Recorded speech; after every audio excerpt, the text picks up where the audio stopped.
Most OT programs out there are really good at teaching you how to evaluate and treat, but very few actually teach you what to do when you're sitting inside your very first IEP meeting and you're surrounded by the admin, the special ed team, the school principal, the teachers, and they're all looking to you and expecting you to be the expert. Welcome to All Things Sensory by Harkla, your go-to podcast for practical insights on sensory processing and development from an occupational therapy perspective. Hi there. Welcome to All Things Sensory by Harkla. We're happy to have you here today. I'm Rachel, pediatric occupational therapy assistant. And I'm Amanda. I am a pediatric occupational therapist, and I have been working in a school district for about a year and some change.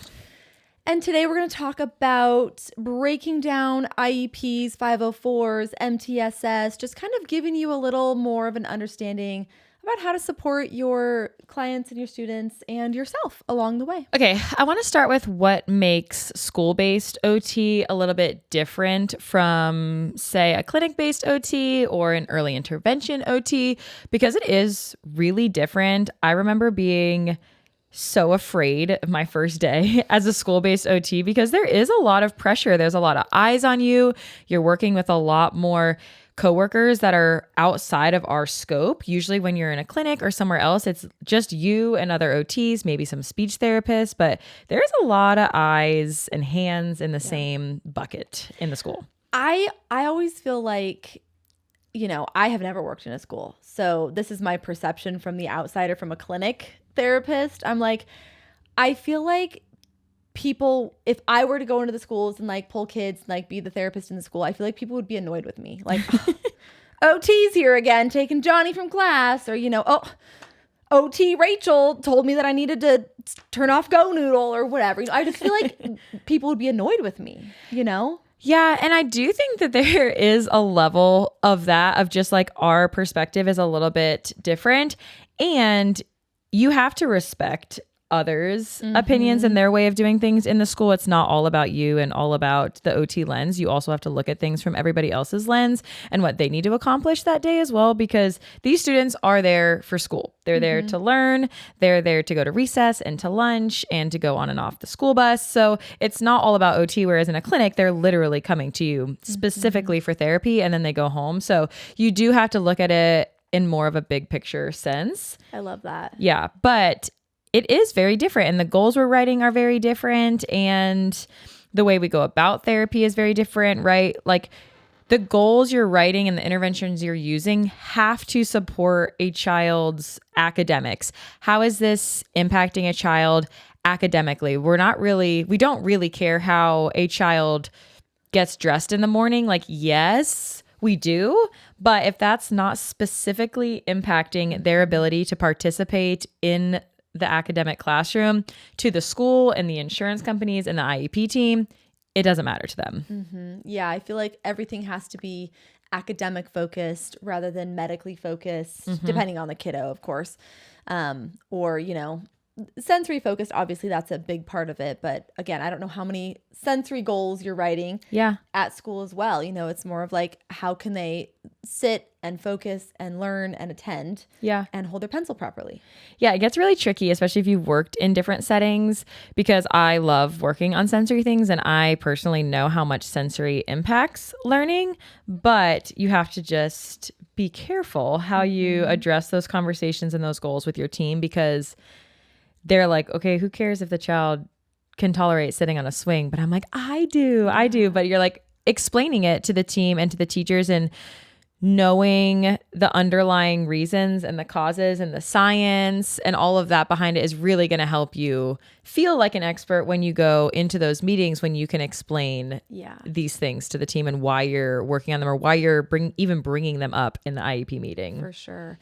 I think next we should rapid fire some things. So I'm going to throw out a term or an acronym or a number, and I'm going to have you explain what it is in a rapid fire way. All right, we'll see how well I do with this. Okay, first one, IEP. Okay, this is an individualized education plan or program, depending on where you're at.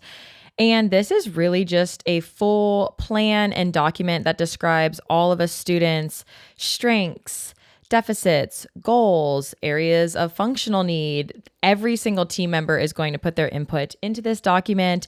It's going to have the amount of times that they're to be served, whether they're being pulled for, some resource time for extra reading and math support, speech therapy, OT, whether they get special transportation services. Everything is in this goal. Everything is in this plan, and it should describe everything that if someone reads this document, they should know exactly what this student needs and how we are best supporting them. It's like the highest level of support. It's true special education, right? Like if you have an IEP, you are getting special education and you are getting the highest level of support. Can it be changed at all during the middle of the school year? A parent has the ability to call a team meeting at any point. You meet once a year, you meet annually for the IEP to update goals. However, if a parent is concerned with anything going on, they want to add services, they want to take away services, they want to get rid of the IEP altogether, it is their, authority that they can call an IEP meeting. So if you are a parent listening to this, just know that you do have the capacity to do that. Okay. Next that was not rapid fire, but it's fine. We need the information. Thank you. 504. Okay, so a 504 is a document that tells us what reasonable accommodations we are going to provide to a student within their general education classroom setting. Mm-hmm. So that's like a step down from an IEP. Yes, it's typically just those accommodations. However, you could get occupational therapy services while having a 504 plan. You don't need a full IEP to qualify for OT services, but yes, generally it's just listing out some accommodations. Okay, I know we've talked about this a little bit, but let's do our best to explain a little bit about MTSS. It is a multi-tiered system where there's all different levels of support, and we start this process before we would ever put a student on an IEP or a 504 plan. So this is a way for us to support the student exactly where they're at with just some different levels of support. So tier 1 is just supports that any and all students might need, like those general, like universal accommodations that help all students be the most successful. And then the tier 2 supports, from my understanding, is more of that small group support for students that have now been identified as at-risk students. So they may be falling a little bit behind. Who identifies them as at risk? The teacher? Yeah, typically the teacher is kind of reaching out to admin or, maybe some of the resource teachers, and they're like, hey, they're kind of flagging these students. Maybe it's from their iReady scores or whatever, and they're starting to see them falling a little bit behind their peers. And so they're like, all right, let's get you in little small group settings. Let's try to work on some of these skills and see if we can get you back up to where you should be without having to put you on any kind of, IEP 504 and pull you. We want students to be in the true general education setting as much as possible. We don't want to be pulling them from the gen ed classroom. And then the highest level of the MTSS, still not on an IEP or a 504 plan yet, but this is just a little bit more intensive. The tier 1 and tier 2 interventions have not been working. The student is still falling behind. So now we're getting more intensive. We're maybe pulling one-on-one. Maybe we're pulling for longer durations of support. But the team is probably, getting together more frequently now and gathering more data and is like, okay, can we find anything that's going to help this student so that we don't have to put them on an IEP and you're going through these phases. And then, if those supports still aren't getting the student to where they need to be and they're still falling drastically behind their peers, then, okay, now we need to talk more about a true IEP or 504 plan. Okay. And the last one that I'll throw at you is a behavioral support plan. Okay. Yeah. In our school, we called that a BIP, a behavior intervention plan. Okay. And you can get one of these on top of an IEP. Like, not every student with an IEP is going to have a BIP, but if there are behaviors that are really severely impacting the student, say they're getting suspended or expelled from school because of the behaviors that they're showing, or their behaviors are disrupting or harming themselves and others, we typically have to put them on some kind of plan, and the whole team is getting together to really discuss specific interventions to implement to help the students' behaviors that are impacting their education. So a little bit more intensive, a little bit more expansive than just your general IEP. So for our therapists who are listening, maybe, they're transitioning into a school role or they've never worked in a school before, give us a little insight as to what the OT or the COTA's role is in the school/IEP meeting. Yeah. So as an OT in the school, we are a related service provider. So we are not like the leader of an IEP meeting ever. We are never the case manager on a student's case. We are just a related service provider. So we are adding, our findings from our assessments to the goal, but we are there to support the student and the teachers. So, maybe we're even piggybacking sometimes on a teacher's goals. Like we are always asking the teacher, what are you working on? What does the student need the most support within your classroom? And how can I best support you and that student to help them be the most independent? And honestly, the goal is for them to graduate from OT quickly. We do not want them to be pulled from their core curriculum to come to OT services. So we want to really use good strategies, interventions, but we want to be collaborating with the resource teacher, with the classroom teacher, with the speech therapist, with everybody else on the team. So that way we are getting these students independent, we're helping them be successful, and hopefully the teachers and everybody else is able to implement our ideas and our accommodations in their rooms quickly. I love that. And I think just the team approach is so important. Oh, for sure. In every aspect of OT. Yeah. And checking in often. I know, a lot of times we'll recommend a slant board or a pencil grip. And I think, we get so overwhelmed because the caseloads are so big. We sometimes forget and lose sight of, oh yeah, that student's handwriting is still sloppy. Oh, well, have you been using the slant board? And it's like, oh my goodness, we forgot about the slant board. Or have you been using the loop scissors? And it's like, oh, we forgot that student had loop scissors. Yeah, we haven't seen those in a while. And it's like, okay.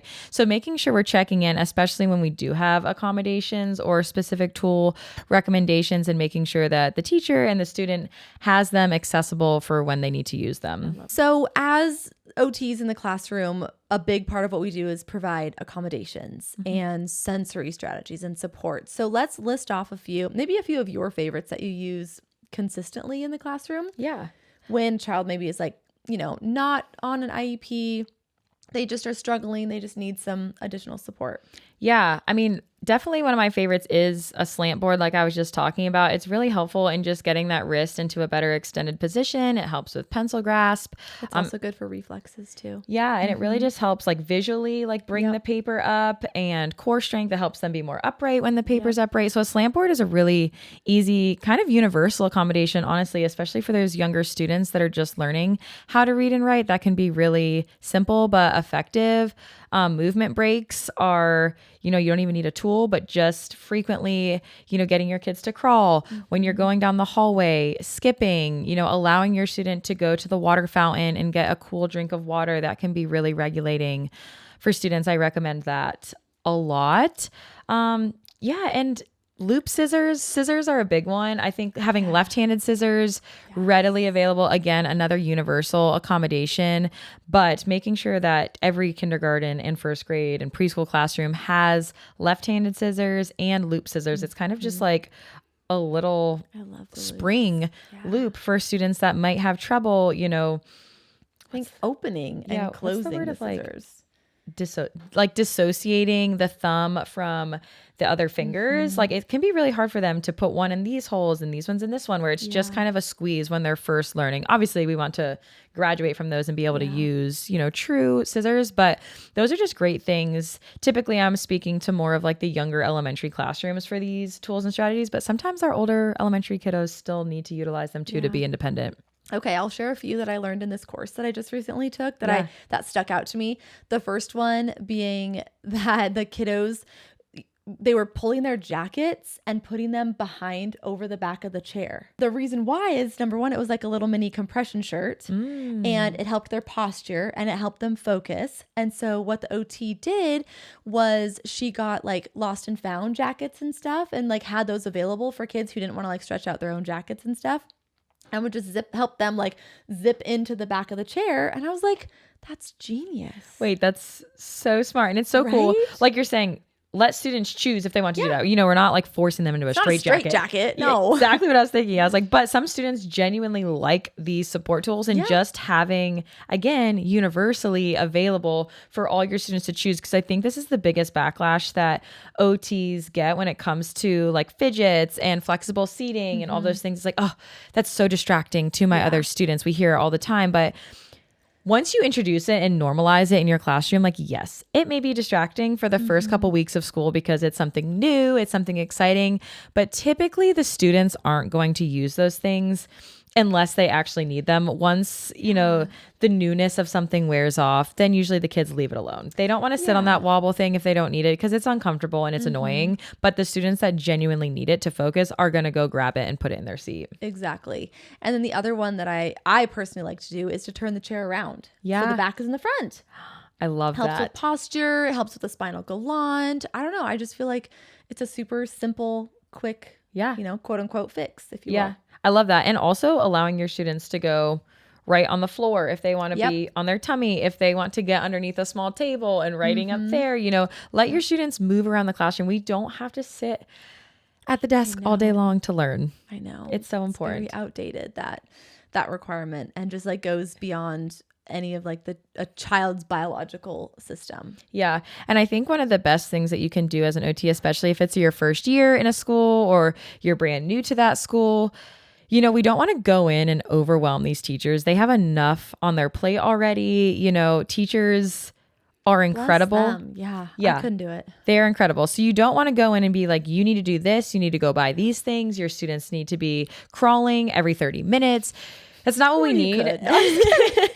But, your therapeutic use of self and the way you approach the conversations with the teacher, you're on their team and you're here to support them. Start the school year off with like, hey, how can I best support you in your whole classroom right off the bat? Not just, okay, I have this one student, here's all the things I need you to do for them. How can I support you in your classroom? That's the month of August. Just supporting these teachers as a whole, and then build that rapport and that relationship. And then you can slowly build up like, oh, okay, I noticed, your class kind of seems to be a hot mess by 1 o'clock. And they're like, I know, can you come take these kids off my hands? And you're like, sadly, no, but I can come in and help run a 5-minute movement break for you on Fridays at 1 o'clock, and the teacher would be like, yes, please. They might be like, absolutely not, do not come in my classroom, but offering to come in and support, show them how these strategies actually work, and, offer small tidbits as you move on. By the time you get to, the holidays and we're getting through a couple months of the school year, usually, if you're kind, you'll have a good rapport with the teachers by then, but don't come in too hot. No.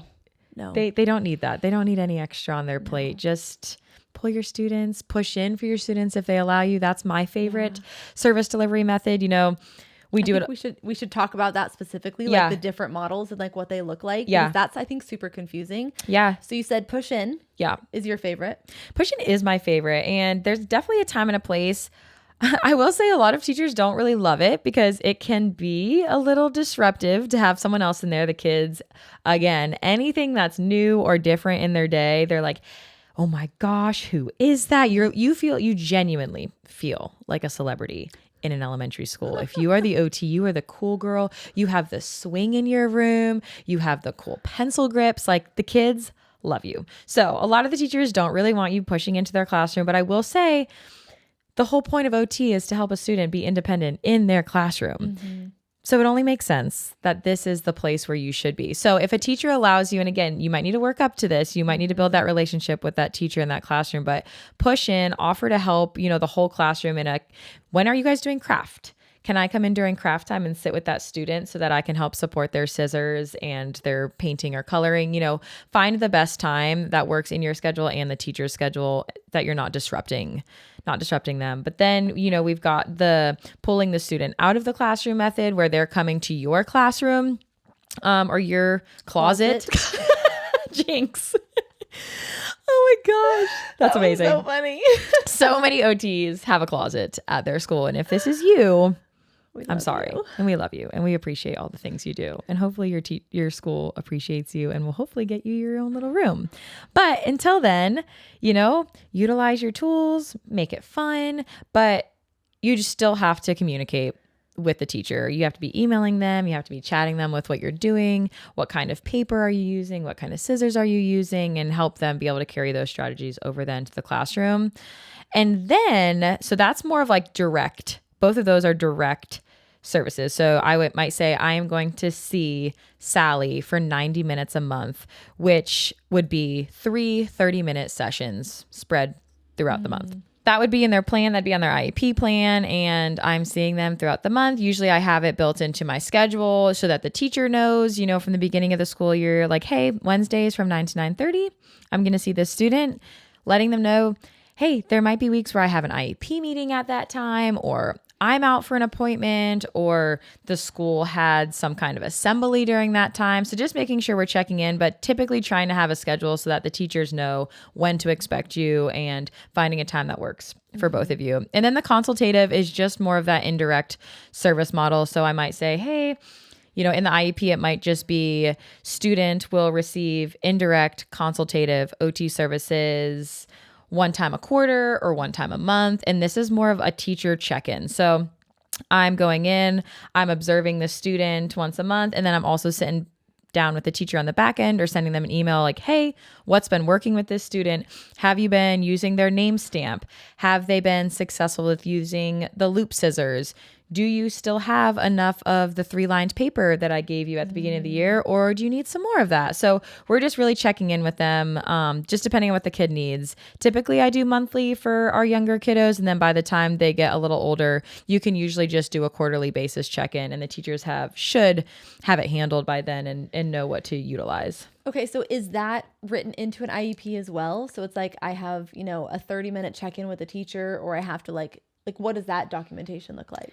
Yeah, so that's written into the IEP, and it could still be under the related services, and you would click, at least we use EdPlan at the school I worked at, and you would click like indirect services instead of direct services. Okay. And then I would write a little blurb that I was going to see them, once a month or once a quarter. Sometimes it was kind of iffy. Some recommendations were different than others, but typically we weren't writing minutes, because it's just kind of, sometimes it can be an email that gets a little wish-washy. Yeah, that was my question. Like, is there anything that we have to like specifically document when we are doing those consultative? Yeah, and we were not billing for indirect services. So usually I will just like put a quick little note into our billing thing. I would put like a non-billable service, and I'll just say like emailed teacher. It'll be like the date that I did it, emailed teacher and asked how student was doing with this. And then I'll say what the teacher said. Teacher responded and said, student has been really successful, or teacher said student has been refusing to use their pencil grip this month and discuss ways to further support the student moving forward. We'll check back in next month. Okay. So just like keeping paper trail of what we've been working on, and letting, the team know that, hey, I actually am consulting with the teacher. Love that. Yeah. Okay, well, I definitely learned a thing or two from this episode, and I just appreciate all my school-based OTs out there, COTAs out there, because I just don't know if I could do it. Yeah. No, it's definitely a very unique area of practice, and it's needed. And honestly, everyone appreciates the school-based OT at the school, because they're like, whoa.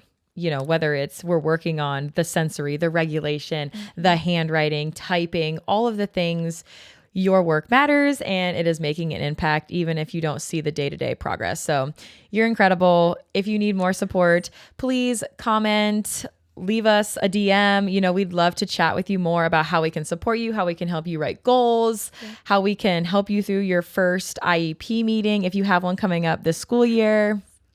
Yeah, and we just appreciate you being here. Like Amanda said, reach out if you have questions. Take a screenshot, tag us on Instagram at All Things Sensory Podcast, and we'd love to hear that you're listening. So thank you so much for being here, and we'll see you next week. Awesome. Bye. Thank you so much for listening to All Things Sensory by Harkla. You can find links and resources from today's conversation right in the description of this episode. If you want to connect, ask a question, or share what resonated with you, come find us on Instagram at All Things Sensory Podcast. We'd love to hear from you. As a podcast listener, you get 10% off your first order at Harkla. Just use the code SENSORY at checkout or head to harkla.co/sensory to get started. We're so grateful you're here and honored to be a part of your journey. Everything we share here is for educational purposes only and reflects our professional experience. It isn't medical advice. Please consult your healthcare provider for support specific to your child. Thanks again for listening, and we'll see you next time.